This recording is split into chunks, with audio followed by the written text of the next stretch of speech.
On the morning of February 14th, 1,943 42 Japanese Zero fighters fell on a formation of 12 American Corsairs escorting bombers toward Bougainville. 9 Allied aircraft were destroyed. 1 Zero was lost. The Japanese pilots who landed that afternoon had no reason to fear the new American fighter. It was heavy. It was slow to turn. It had failed its first test against them in every measurable way. 8 months later, official orders circulating through Japanese naval air squadrons instructed pilots to avoid engaging the Corsair unless they held at least a 3-to-1 numerical advantage, and even then, to make a single pass and immediately disengage. Same airplane, same engine, same 6 guns. What changed was everything the numbers don't capture. This is the story of how that happened and how it ended, for one man on each side, in ways that no screenplay would dare invent. To understand the February 14th disaster, you have to understand what had come before it. In the 14 months between the attack on Pearl Harbor and the Valentine's Day engagement over Bougainville, the air war over the Pacific had produced a body of evidence so consistent and so one-sided that Allied commanders reading the combat reports were forced to accept conclusions most of them had not anticipated when the war began. The Japanese naval fighter force had dominated every significant air engagement in the theater over the Philippines, over Malaya and Singapore, over the Dutch East Indies, over Ceylon, over Guadalcanal and the waters of the Coral Sea. It had done so with an aircraft that its designers had optimized for a specific kind of combat in ways Allied intelligence had not fully grasped before the war started, and had continued to do so month after month, while American aircraft manufacturers and military planners worked to understand what they were actually fighting. The machine responsible for that dominance was the Mitsubishi A6M, which American pilots and intelligence officers called the Zero. Its name came from the last digit of the Japanese Imperial, year 2600, in which it entered service. Its origins lay in a design philosophy unusual from the beginning, a Japanese naval specification, demanding simultaneously carrier-based performance, exceptional range, and aerial maneuverability exceeding any fixed-wing aircraft then existing anywhere in the world. The engineers at Mitsubishi who answered that specification produced something that met the requirements by stripping the aircraft to its absolute minimum. They traded every gram of weight not essential to flight for the power-to-weight ratio the specification demanded. The result was an aircraft that could outturn any fighter it encountered in the Pacific for more than a year, that could climb at rates leaving Allied pilots unable to intercept, and that could fly far enough on its light and efficient airframe to reach targets Allied planners had assumed would remain safely beyond its range. What the result was not what the design philosophy had decided to trade away. In exchange for all that performance was survivability. There was no armor plate behind the pilot's seat, no self-sealing fuel tanks that could absorb a bullet and contain the fuel. The structural envelope producing such graceful maneuverability at low speed was optimized for precisely that speed range, and outside it in high-speed dives. In extreme velocity pullouts, the aircraft could become difficult or dangerous to control. And the pilots who flew it, produced by a training system that prioritized quality over quantity and spent years preparing individual aviators to an extraordinary standard, could not be replaced on any meaningful timeline if they were lost. This would matter later. In December of 1941, it was invisible. Hiroyoshi Nishizawa was born on January 5, 1920, in a rural village in Nagano Prefecture, Japan. He was small and frequently ill as a child, a physical fragility that his adult life would entirely contradict. He entered the Imperial Japanese Navy's aviation training program in 1936, at 15, through the enlisted preparatory course. This route produced, in Japan's carefully selective system, the men who eventually became the most experienced combat pilots in the service. The training was extraordinary in its rigor and in its attrition.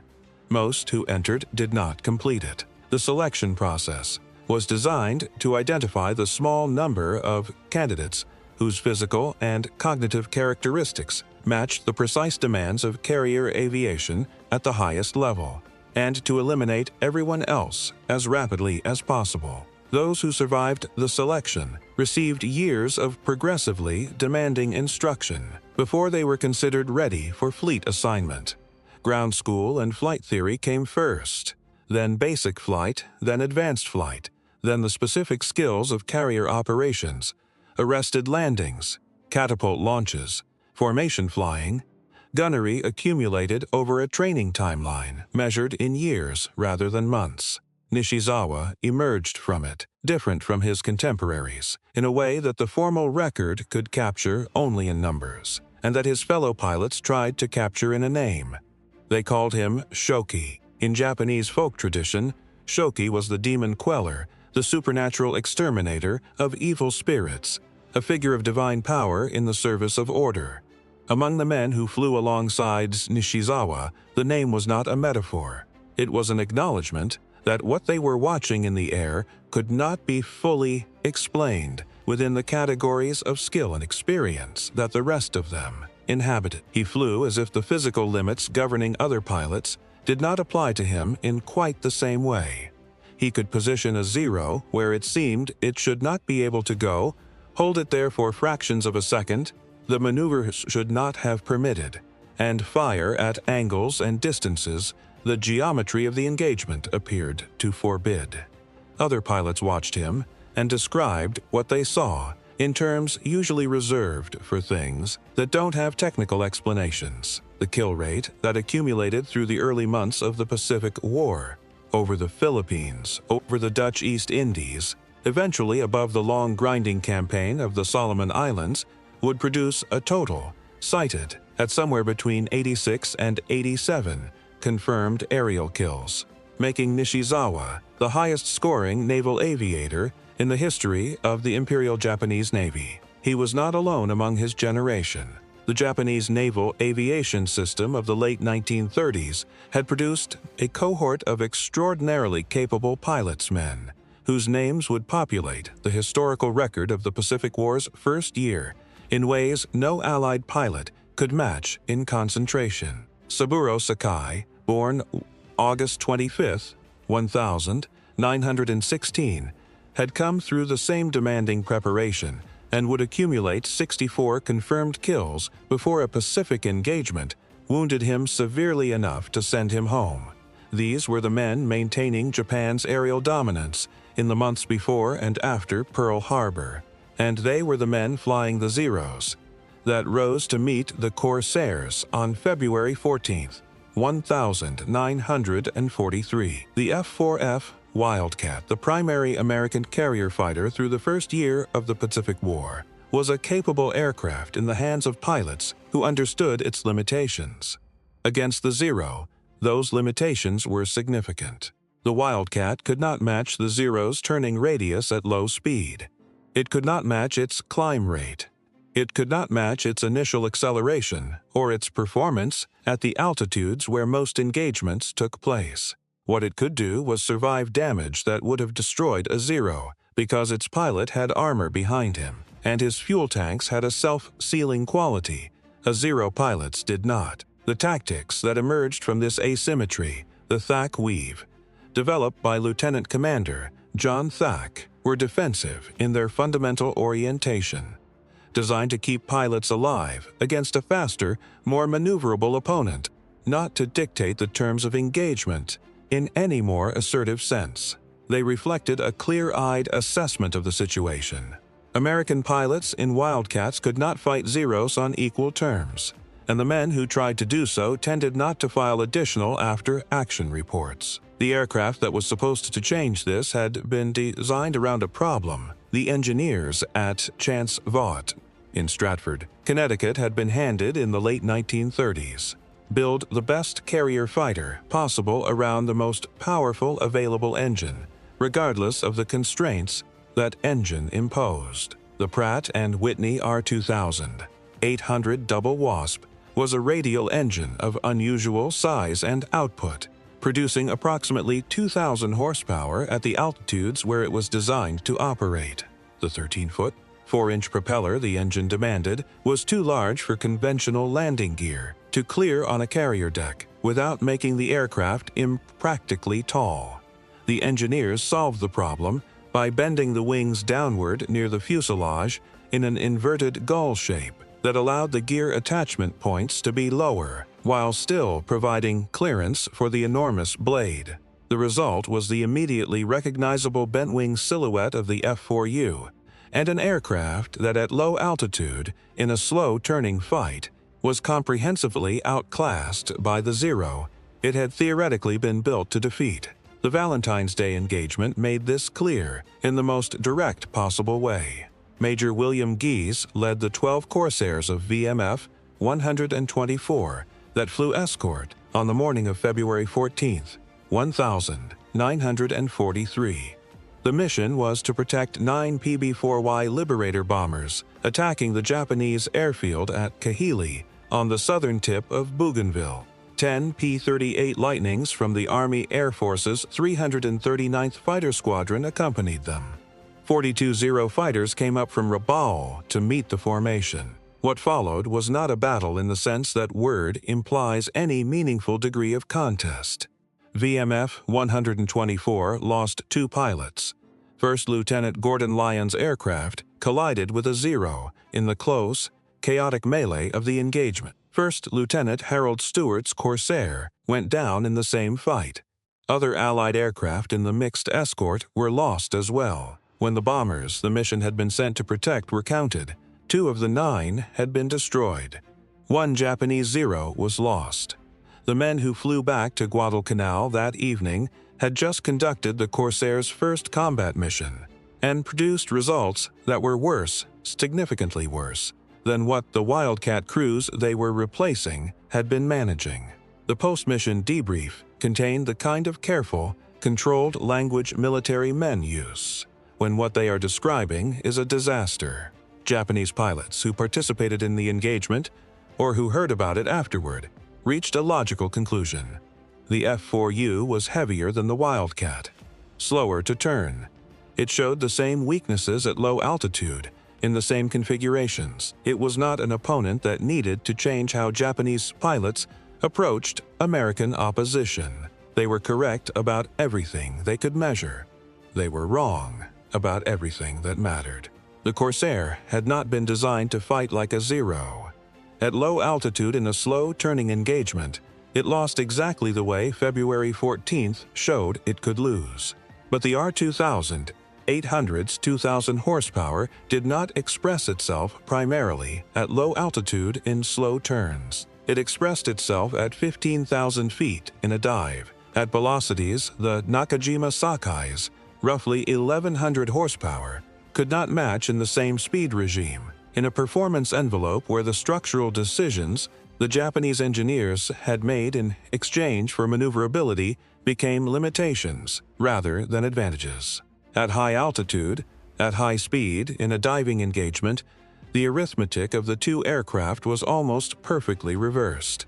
A Corsair, arriving from above at speeds the Zero should not have followed without risking structural failure, delivered its burst from 650 caliber Brownings. At closing speeds and angles, the defending pilot had fractions of a second to process. Then it climbed. Not circled, not turned, not stayed to fight, climbed, using to the R-2800's output to reach altitude, where the Zero's performance was further compressed by thinner air, where pursuit was least effective, where the geometry belonged to the attacker, working out the difference between the 2 modes of engagement, the one that produced February 14th and the one that would produce the doctrinal reversal 8 months later took months.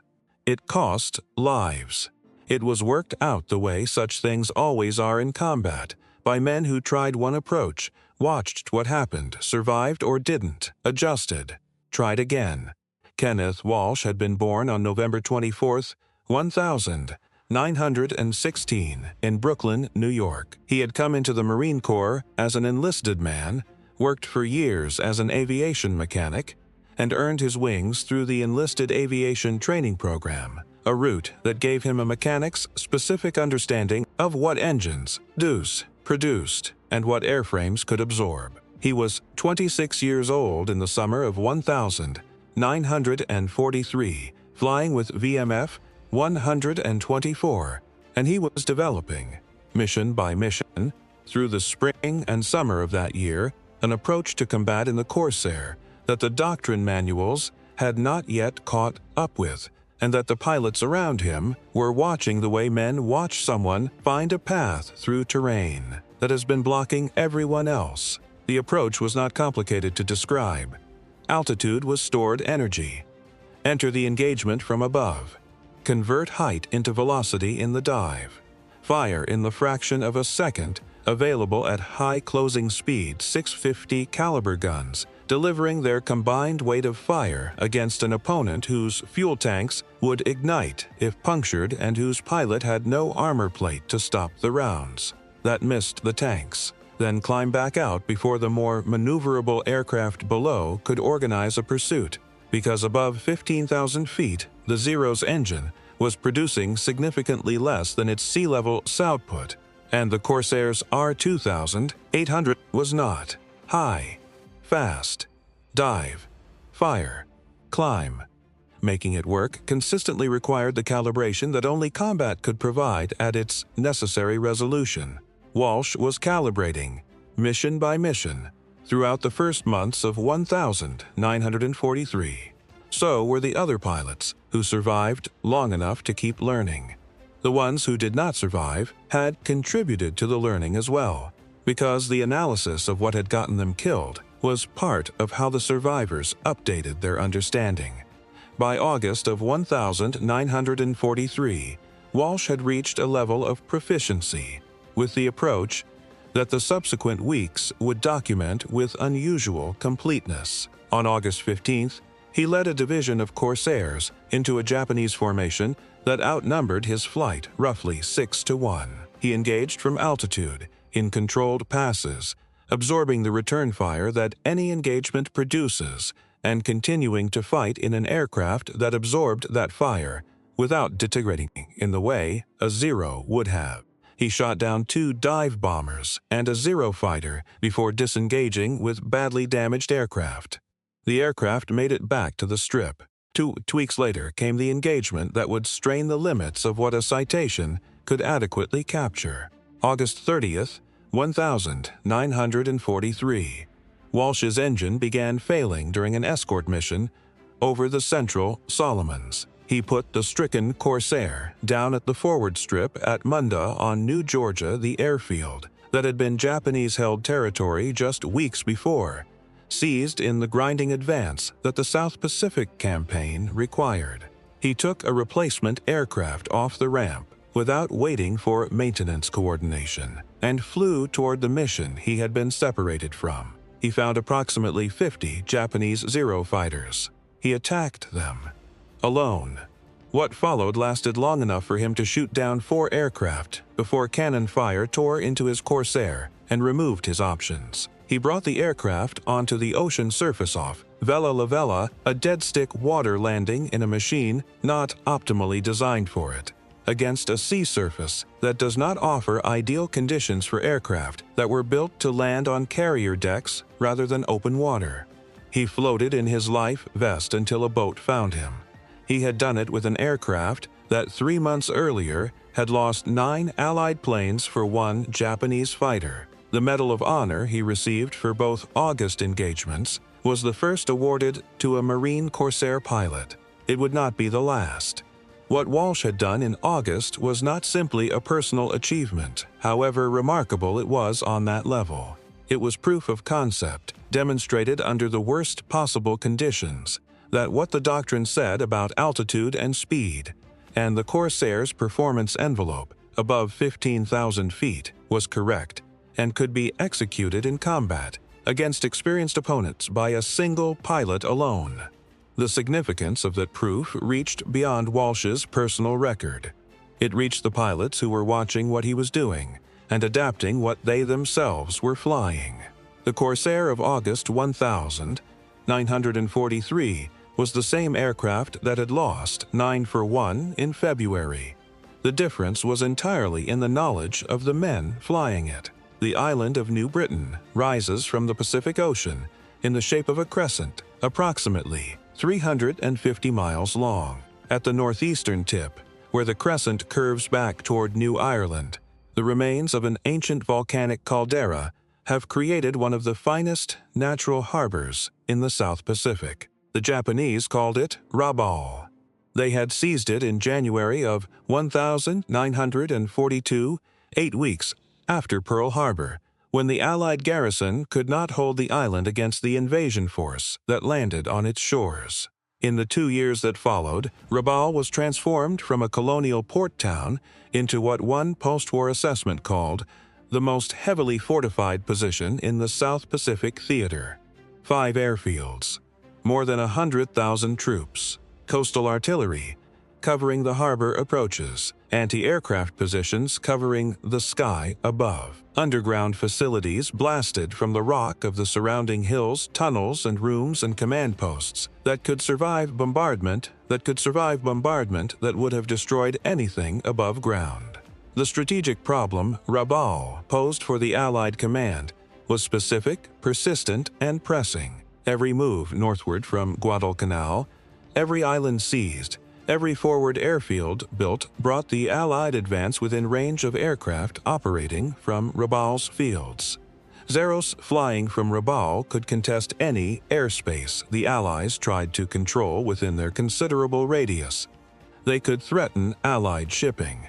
They could provide cover for the destroyer convoys running supplies south through the island chain. Under cover of darkness, neutralizing Rabaul meant either taking it or making it irrelevant. Taking it, with its 100,000 defenders, its fortified hills, its prepared beaches, its entire military infrastructure, was the kind of operation that produced casualty estimates the Pacific Command found uncomfortable to contemplate. The Allied commanders made a decision that would prove strategically decisive. They would bypass Rabaul, cut its supply lines, leave its garrison to wither on an island that had become a tactical dead end, and build the airfields that would make the approach possible in stages. To execute this approach, they needed the Corsair to do consistently what Walsh had proved in August. It could do under the worst possible conditions. Before that campaign fully developed, one of the most consequential single events of the Pacific Air War occurred not over the Solomons, not over New Britain, but above the jungle coast of Bougainville on the morning of April 18, 1943. Admiral Isoroku Yamamoto had planned the attack on Pearl Harbor. He was the architect of Japanese naval air power in its most capable form. The man who had warned his government before the war began that Japan could not sustain a long conflict with the United States, who had been overruled, and who had committed himself to making the war Japan had chosen as damaging as possible to the side he had been told to fight. By April of 1943, his strategic position was extremely difficult. Guadalcanal had been lost. The southern Solomons were increasingly contested. The air attrition running since August of 1942 had been consuming skilled pilots at rates the training system could not match. He organized a major air offensive, Operation Igo, aimed at striking Allied airfields and shipping across the Solomons and New Guinea. The offensive ran from April 7th through the 16th and produced claims from returning pilots that were dramatically exaggerated in the way that combat reports across all air forces in all wars tend to be inflated when written by exhausted men in the immediate aftermath of fighting. Yamamoto, reading those claims, believed the offensive had achieved significant results and that Japanese air power had struck a meaningful blow against the Allied buildup. The actual results were modest. The damage to Allied shipping and airfields was limited. The losses to Japanese air power in aircraft and in the experienced pilots who flew them were more significant than what the claims suggested. Yamamoto planned an inspection tour of forward positions in the northern Solomons, intending to visit the pilots who had conducted IGO and maintain the morale of men fighting an increasingly difficult campaign. The itinerary was transmitted in Japanese naval code. American cryptanalysts had been reading Japanese naval code since the months before Midway.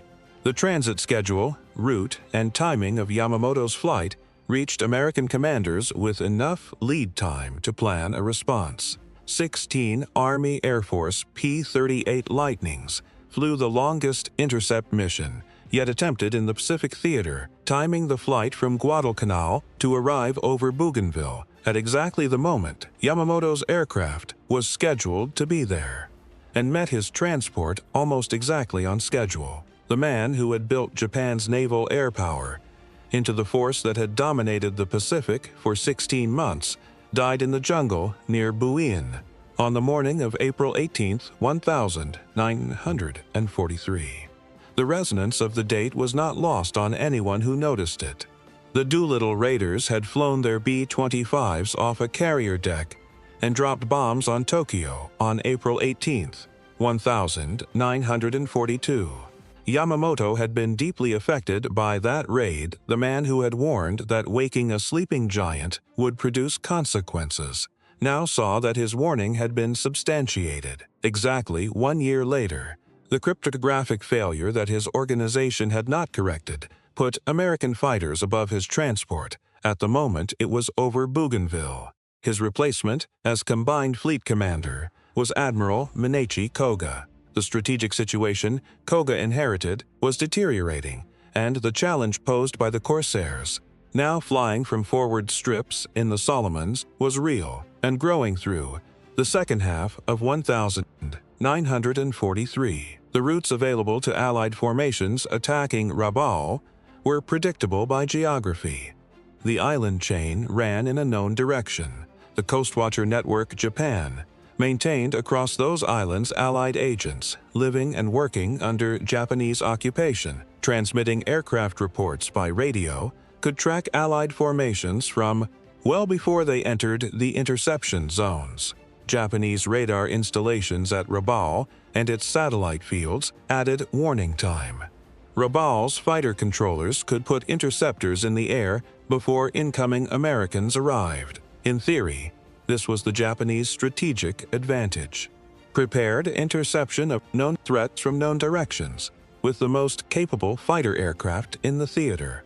In practice, at the altitudes where the Corsair chose to engage, it became something other than an advantage. The Zero had been optimized for low-altitude maneuvering. Its supercharger gave it excellent performance from sea level up to perhaps 10 or 12,000 feet, declining sharply above that ceiling. Its structural limitations made high-speed dives genuinely hazardous. The controls stiffened, and in extreme cases could become unresponsive at velocities the aircraft's designers had not prioritized surviving.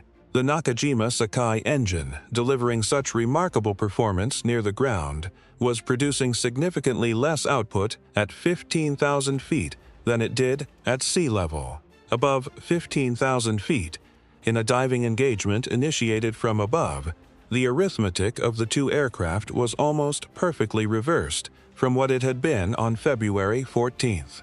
A Corsair powered by the R-2000, 800's 2,000 horsepower, could accelerate in a dive to speeds that a pursuing Zero should not have followed without risking structural failure. The entry angle for such a pass gave the Corsair pilot a targeting window measured in fractions of a second, but 650 caliber Brownings, producing their combined weight of fire in that window, striking a Zero with no fuel tank protection and no pilot armor, produced results that Corsair pilots began documenting in detail through the second half of 1943. And then the climb.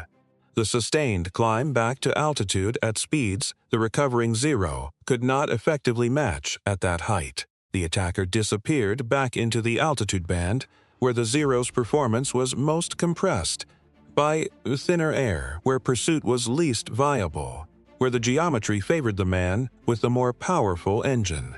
Japanese combat reports from the Solomons through the second half of 1943 documented the progression clearly. Early reports described American fighters attacking from altitude and disengaging downward before effective pursuit could organize. Later reports noted an inability to maintain visual contact with aircraft that climbed back above the effective ceiling after completing their passes. The pattern repeated across engagements until the pattern was undeniable. Post-war accounts from Japanese pilots who survived Rabal Saburo Sakai's memoir stands as the most extensively documented primary source from the Japanese side, described this shift from inside the cockpit. Sakai's accounts of the evolving character of American aerial opposition in the theater, the specific moment the new fighter appeared, and the way its altitude profile and attack pattern differed from what had come before, are among the closest available to primary documentation about how Japanese lists experienced what was happening to them. The new American fighter was not fighting like the Wildcat had fought. It was not fighting in the close, maneuvering combat that Zero pilots had mastered and that the Wildcat, despite its disadvantages, had been forced to attempt. It was coming from above, at speeds that forced a different response, and then disappearing back to where an effective response was hardest to organize. By December of 1943, Japanese Naval Air Command had codified what the pilot reports had been saying for months. Standing orders circulated to surviving Rabal squadrons specified an engagement doctrine for the Corsair that would have been unimaginable 18 months earlier, when Zero pilots were the unquestioned masters of Pacific aerial combat. Avoid engagement unless you hold a 3-to-1 numerical advantage. Even then, make one pass and immediately disengage. Written in the dry language of military orders, that instruction said everything the title of this story says in plain language. It said we cannot beat this aircraft on equal terms. It said the rules of this fight have changed.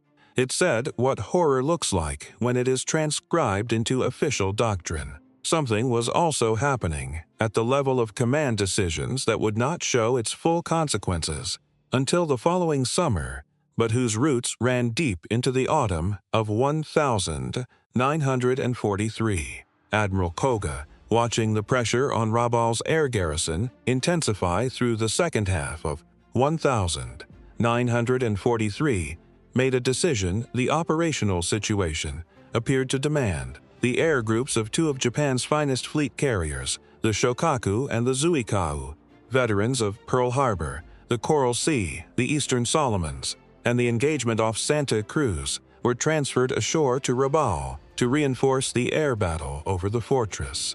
These were not inexperienced pilots. They were the men who had been flying off fleet carriers since before the war began, accumulating the specific skills and combat experience that carrier aviation required, and that Japan's training system had been building at a deliberate rate for years. They represented, in their accumulated person-hours of combat-qualified carrier flying, a reserve of expertise that Japan could not rapidly regenerate. They were, in the clearest possible terms, irreplaceable on any meaningful timeline. Koga described the transfer as temporary.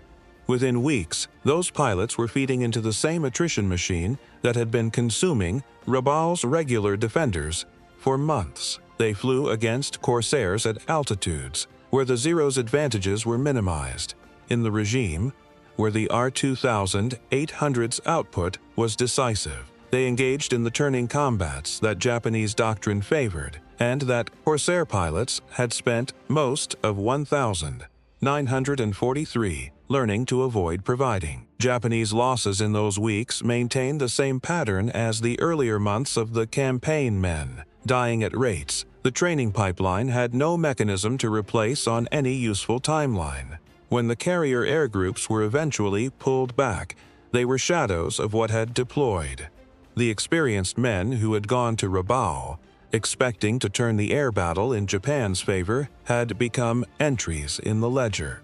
The consequences of this decision were not immediately visible. They would become visible the following June, when Japan committed its rebuilt carrier air groups to what its planners called Operation Ago, the decisive fleet engagement they had been planning and preserving strength for since the loss of Midway. At the Battle of the Philippine Sea on June 19th and 20th, 1944, Japan's carrier aircraft flew against American Hellcats and Corsairs guided by fighter direction officers, using radar systems that the Japanese equivalent could not match. The American pilots who flew those intercepts had years of training behind them. The Japanese pilots had months. The radar-guided intercepts placed American fighters at altitude, in position, before Japanese formations arrived, in precisely the configuration that the Solomons campaign had proved was decisive against opponents whose aircraft performed better in the altitude band below 15,000 feet. 373 Japanese aircraft were lost, 29 American. The ratio was not primarily a product of the aircraft involved on each side. It was the accumulated product of decisions made over 2 years at Midway, in the long attritional campaign above Guadalcanal, at Rabaul, that had consumed Japan's experienced pilot reserve, without which its naval aviation could not compete. The men at the Philippine Sea, who were supposed to be Japan's best remaining carrier pilots, had been measured in months of training rather than years. The men who had accumulated years were, in substantial numbers, in graves in the Solomons or in the waters around New Britain. Koga's transfer of the Shokaku and Zuikaku air groups had not caused this alone, but it had accelerated the depletion of a resource already under terminal pressure. When the decisive battle finally came, the reserve had already been spent. Robert Hansen was about to add to that spending in the most direct possible way. Robert Murray Hansen was born on February 4th, 1920, in Lucknow, India, the son of Methodist missionaries. He grew up in a household whose work took it across South Asia, and he learned Bengali alongside English in the way children of missionaries learn languages not in a classroom, but by necessity in the streets and markets of cities that were not the ones their passports described as home. The cultural range that a childhood like Hansen's produced the ability to move between contexts, to read situations quickly, to operate comfortably in environments that were not the one you were born into, was not something Corps specifically evaluated when it accepted aviation candidates. It was nonetheless something that combat flying, with its requirement to process multiple simultaneous streams of information and act faster than deliberate thought allowed, could benefit from. He came to the United States for his university education and attended Hamline University in St. Paul, Minnesota, where he was a collegiate wrestling champion. The specific skills that competitive wrestling develops overlap significantly with the skills that aerial combat at the highest level requires: spatial awareness, the ability to read an opponent's weight distribution and predict their next movement; explosive physical coordination, the capacity to operate under maximum physical and cognitive stress without degrading the quality of decisions. Hansen had been developing those skills for years before he ever climbed into a cockpit. He joined the Marine Corps. He was assigned to Marine Fighting Squadron 215, the Black Falcons. By January of 1944, he had 13 confirmed kills. He was 23 years old. Before turning to what he did between January 14th and February 3rd, it is worth pausing on what producing aerial kills at that rate, in that environment, actually required, because the numbers stated without context can create an impression of ease that the reality entirely contradicts. A boom and zoom attack on a Japanese formation required a pilot to judge, at high speed and high altitude, the exact entry angle and velocity that would put his aircraft in a viable firing position as he passed through or past the formation. The firing window was measured in fractions of a second. 650 caliber guns firing at a target moving at high closing speed had to be aimed, not pointed, aimed to produce a hit that brought down an aircraft that was itself maneuvering continuously in the hands of a pilot who had survived long enough to be there. The margin between a firing solution that worked and one that didn't was narrow and unforgiving. And then the climb. The sustained climb back to altitude while 0 pilots below attempted to organize pursuit. At 15,000 feet, the Corsair's performance advantage gave the pilot a margin. Below 15,000, that margin compressed towards 0. The pilot who ran out of energy before reaching the altitude where the R-2800 kept him ahead of pursuit was the pilot whose name moved from the duty roster to the casualty report. Hansen had been executing this sequence for months. He had 13 kills to show for it. He had developed the specific kinesthetic calibration that made the difference between a viable pass and one that didn't connect the feel for the exact moment of commitment. The precise adjustment of entry angle, the fine control of the firing burst that put rounds where they needed to be in the fractions of a second available. On January 14, 1944, he began the period the historical record has not managed to exceed. In approximately 17 combat days between January 14th and February 3rd, Hansen shot down 25 Japanese aircraft. The rate, roughly 1.5 kills per combat day, sustained over that entire period, has not been achieved by any American military pilot before or since in the documented record of the Second World War. These numbers deserve the scrutiny that any extraordinary claim deserves. The kills did not come from a single catastrophic engagement that could be explained as a once-in-a-career coincidence of position and timing. They came from mission after mission, each built on the same tactical architecture that Walsh and the other veterans of the 1943 campaign had developed, and that Hansen had refined through his own months of Pacific combat. Altitude, entry angle, closing speed, duration of the firing pass, climb back out before a pursuit could organize. On one mission, he shot down 4 Japanese aircraft in a single engagement. On another, 3. The accumulation across days and sorties was systematic rather than episodic, the product of an approach being executed with a precision that was the result of practice and judgment, not luck. The Japanese aircraft he was killing were not flown entirely by inexperienced men. The deep attrition of the pilot quality gap was real by early 1944, but it was not yet the full-scale degradation that the Philippine Sea would reveal. The men who rose from Rabaul's fields to meet January's missions included veterans of earlier campaigns. What they could not do in the altitude bands where Hansen was operating was fight effectively against the combination of aircraft performance and tactical discipline the Corsair represented when it was used correctly. During those same weeks, the campaign against Rabaul was approaching its operational conclusion. Carrier task forces and land-based aviation were hitting the fortress from multiple directions, consuming what remained of Rabaul's air garrison fight by fight, withdrawal by withdrawal, in the grinding arithmetic of a battle of attrition that only one side had the industrial base to sustain. February 3, 1944. Robert Hansen's combat tour was over. He had been rotated out. His replacement was in place, the administrative machinery that moves human beings through a war, the way Logisticus moves everything else had decided that his time in the forward theater was complete and that he should go home. Before he left, he flew a strafing mission.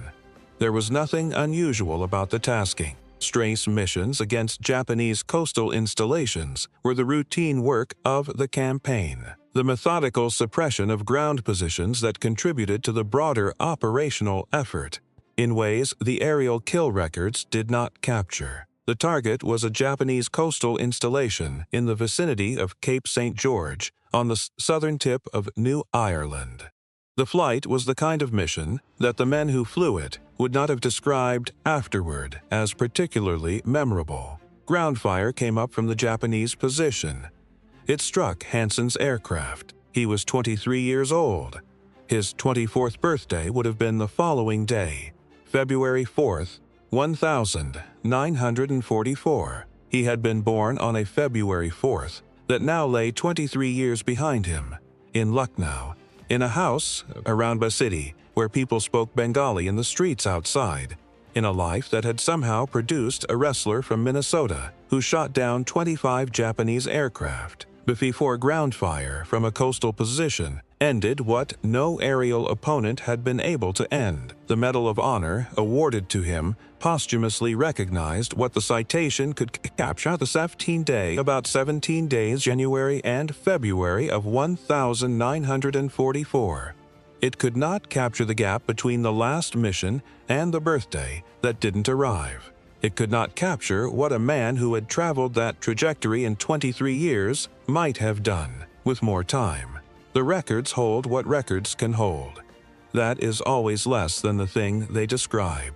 In the weeks after February 3rd, the campaign against Rabaul concluded, not with a dramatic assault, not with the kind of battle that fills the operational maps with movement arrows and bold lines marking contested ground. The Allied command had decided to bypass Rabaul rather than storm it, and that decision produced its outcome without the kind of fighting that generates the footage and the photographs and the specific memories of men who survived it. Rabaul was surrounded. Its supply lines were cut. The harbor, that had been one of the finest naval anchorages in the South Pacific, was watched from airfields that the Japanese garrison could no longer threaten, and the ships that had kept it supplied stopped coming because the waters they would have traveled were no longer safe for them. The air garrison, that had been the point of the whole campaign, the pilots who had flown from Rabaul's 5 airfields and contested the sky from Guadalcanal to New Ireland, had already been consumed. What remained was pulled back to bases farther from the Allied advance, where its depleted numbers could be reconstituted, or attempted to be. The replacement pilots arriving from Japan's training schools were younger and less experienced than what the attrition had removed, reflecting a training pipeline that had been compressed by the urgency of the war in ways that the pre-war system would not have recognized as adequate.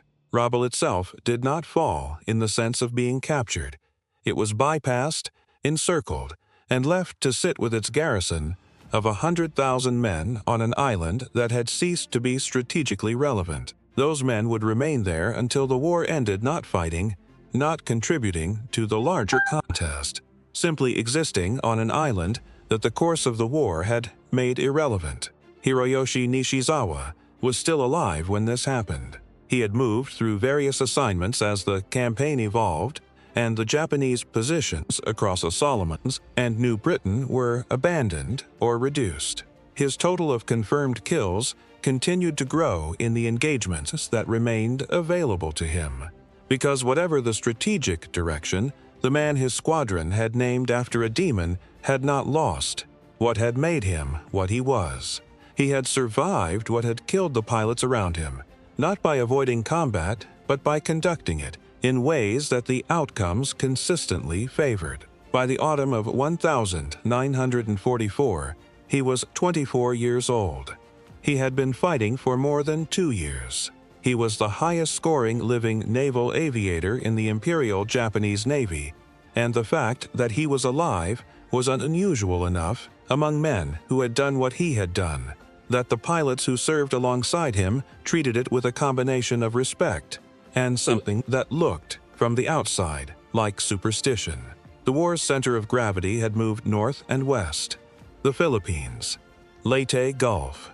The massive naval engagement that had effectively ended Japan's capacity to project naval power across any domain where the Pacific War's outcome would be decided. The Battle of the Philippine Sea had produced its result, and the implications of that result were being worked through by every level of Japanese military planning. Vice Admiral Takejiro Onishi had been thinking about those implications since before the summer, and by October he had arrived at a conclusion and received authorization to implement it. If the exchange rate in conventional aerial combat against American fighters and fighter direction systems was producing 30 Japanese kills for every American kill, or more, Then, the question of how to use trained pilots and armed aircraft had to be answered differently than it had been answered before. The reasoning was not fanaticism in the simple sense. It was built on a genuine tactical calculation, however terrible its implications. If a pilot could not deliver a bomb to a target and return, the logic ran. Then the delivery system and the bomb were functionally the same thing. The pilot who would not return could be trained in weeks rather than years. The aircraft that would not need to recover could be an older model whose performance no longer allowed it to compete conventionally. The exchange one aircraft, one pilot, against one ship was a different calculation than the exchange rate that had produced the turkey shoot at the Philippine Sea. What this calculation did not say, and what Onishi understood, was that it was an admission. It admitted that conventional aerial combat against American air power had become so consistently, so decisively unfavorable that the most efficient remaining use of trained Japanese pilots was to use them as projectiles. The weapon born from this logic was called kamikaze, the divine wind. The name came from the typhoons that Japanese historical tradition credited with destroying Mongol invasion fleets in the 13th century. It carried the weight of supernatural protection. It also carried, for anyone who looked closely at the operational logic behind the name, the weight of something else, the acknowledgement that the methods that had worked before had stopped working, and that what was being built to replace them was a response to defeat rather than a path to victory. Lieutenant Yukio Seki led the Shikishima Unit, the first organized special attack formation. He was 23 years old. He had graduated from the Japanese Naval Academy, had gone through aviation training, had met and married the week before his deployment. What he thought about what he was being asked to do has been preserved in accounts that resist simple characterization. He described his feelings about the mission in terms that acknowledged its nature and its cost, without reducing him to a figure of either fanaticism or despair. He was a young man in an impossible situation, making the choice the situation had defined as available to him.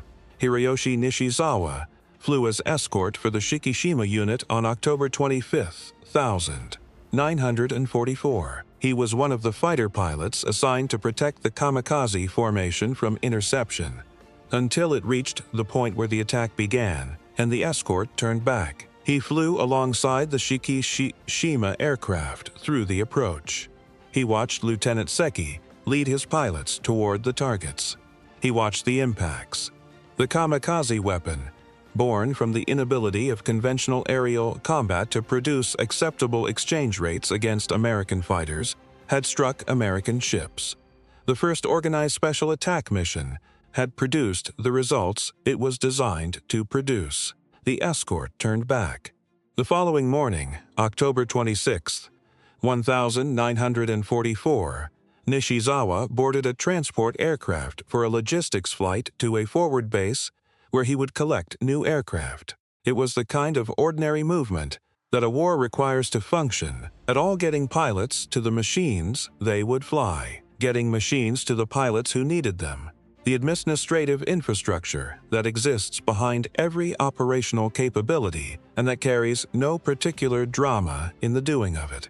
The passenger manifest of an unarmed transport in the wartime Pacific was not a place where anyone would have gone looking for the man with the most confirmed aerial kills in the history of the Imperial Japanese Navy. American aircraft intercepted the transport. Hiroyoshi Nishizawa died on October 6, 1944. He was 24 years old. Born January 5, 1920. Died October 26, 1944. The Corsairs that had encountered him above Rabaul and above the Solomons had not been able to kill him. The Bougainville passes that had accounted for hundreds of Japanese pilots through the long campaign of 1943 and into 1944 had not reached the man who flew better than any of them.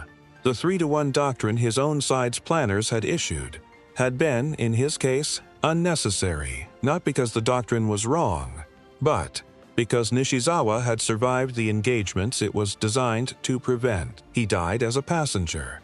The aircraft he had spent years making into a weapon in the hands of men who had finally learned to face it correctly had become part of the reason the weapon he had watched being deployed on October 25th existed at all. The Corsair had made conventional aerial combat so consistently unfavorable for Japan that the most gifted pilot Japan had produced watched the alternative being deployed for the first time and then died on a supply flight the following morning. Both things are true simultaneously.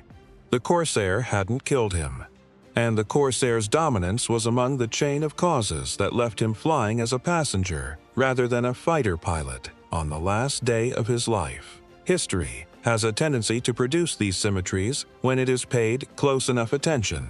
The war continued after Nishizawa's death. Kamikaze attacks sank ships and killed sailors in numbers that conventional Japanese aerial attacks had ceased to produce. They were also insufficient to change the strategic outcome. The American capacity to absorb those losses while continuing to project force the industrial output, the logistical depth, the replacement pipeline that could fill a lost carrier air wing in weeks, rather than the years that Japan's training system required, was exactly what Yamamoto had warned his government about in the years before Pearl Harbor. The warning had been correct. The war had proved it repeatedly from Midway forward. Japan's formal surrender was signed aboard the battleship Missouri in Tokyo Bay on September 2nd, 1945. The naval air power that had struck Pearl Harbor no longer existed in any meaningful operational sense. The carriers were sunk or irrelevant. Pilots, the men the pre-war system had spent years producing and the war had spent years consuming, were in large part gone. What remained had been reorganized into forms that acknowledged the gap had grown beyond what any conventional response could bridge. The kamikaze had been the last genuine innovation Japanese naval aviation had produced, and it was an innovation born from failure rather than strength.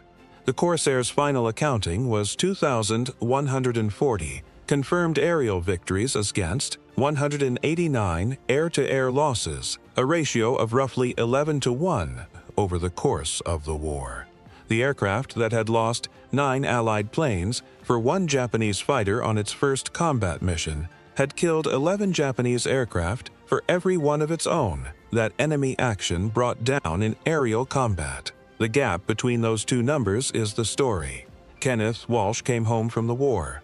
He continued flying because the Marine Corps was what he knew and the cockpit was where he had found what he was best at. His 21 confirmed kills placed him among the Marine aces of the Pacific War. He had been the first to demonstrate in sustained combat, including the August 30th engagement against 50 opponents, alone, that ended with him floating in the ocean what the Corsair could do when it was flown correctly. He had survived the demonstration repeatedly across months of Pacific combat that had killed many men with skills comparable to his own. He lived a long life after the war, long enough to see the aircraft he had mastered become history, the tactics he had helped develop become textbook, the island chain where he had fought become a tourist destination, and the country he had fought against become one of America's closest allies. He gave interviews and spoke about his experiences with the directness of a man who had done something and knew what it had required. Robert Hanson's parents received the Medal of Honor presented in their son's name. The ceremony that recognized 25 aerial kills and 17 days in early 1944 could not recognize February 3rd, or the birthday that never arrived, or the Bengali he had learned in Lucknow from the streets outside his parents' mission. The records hold what records can hold. What a man who traveled from Lucknow to Minnesota to the skies above the Solomons and back might have done with 60 or 70 more years is a question the records cannot answer. Hiroyoshi Nishizawa's name appears in the books that document the Pacific War's aerial history, in the columns that list the highest-scoring aces on each side, alongside the biographical notes. that say what can be said in a few lines about a man his companions called a demon, and who died as a passenger on an unarmed logistics flight in October 1944. The books record his kill total, his unit assignments, the dates of his most significant engagements, and the date and manner of his death. They do not record what it was like to sit in the ready room next to him before a mission, or what it was like to watch him fly, or what the men who knew him understood by the name Shoki, that the formal record has no category for. The island of Rabaul still exists. The Caldera Harbor remains one of the finest natural anchorages in the South Pacific. The airfields have been absorbed by jungle or converted to other uses. The garrison that held those airfields is long dead from a combination of combat casualties, disease, and the slow attrition of an island cut off from resupply through the war's final year. The volcanic peaks still rise above the harbor. The ground in certain places is still warm. Somewhere in that landscape and in the surrounding waters are the remains of aircraft and men from both sides of a campaign that lasted 2 years and ended by being made strategically irrelevant, a fortress that was built to be impregnable and was, instead, surrounded and forgotten while the war moved north and west without it. The decision not to assault Rabaul saved lives that cannot be counted in any archive because they were never spent. The men who did not die storming its beaches are anonymous beneficiaries of a choice made in the abstract, on maps in rear area headquarters, by officers who were confident enough in what the air campaign had achieved to declare the fortress neutralized without capturing it. That confidence was justified by what the Corsair had done over the preceding year. The aircraft that had, on February 14th, 1943, lost 9 Allied planes for 1 Japanese fighter. The aircraft that Japanese pilots had categorized as heavy, slow, and not a fundamental challenge to what they had built became, through the learning of the men who flew it, the specific instrument by which that confidence was earned. Kenneth Walsh, working out, in the summer of 1943, what the altitude performance of the R-2800 meant for how the Corsair needed to be employed. Robert Hansen applying what Walsh and the other Solomons veterans had developed to produce a rate of aerial kills that the historical record has not exceeded. Japanese pilots filing reports through the second half of 1943 that documented in the dry language of military bureaucracy an inability to match the new American fighter in the altitude range where the R-2800 gave its pilot the decisive advantage. The written doctrine that circulated by December 1943, instructing 0 pilots to avoid the Corsair unless they held a 3-to-1 numerical advantage, and even then to make a single pass and immediately disengage.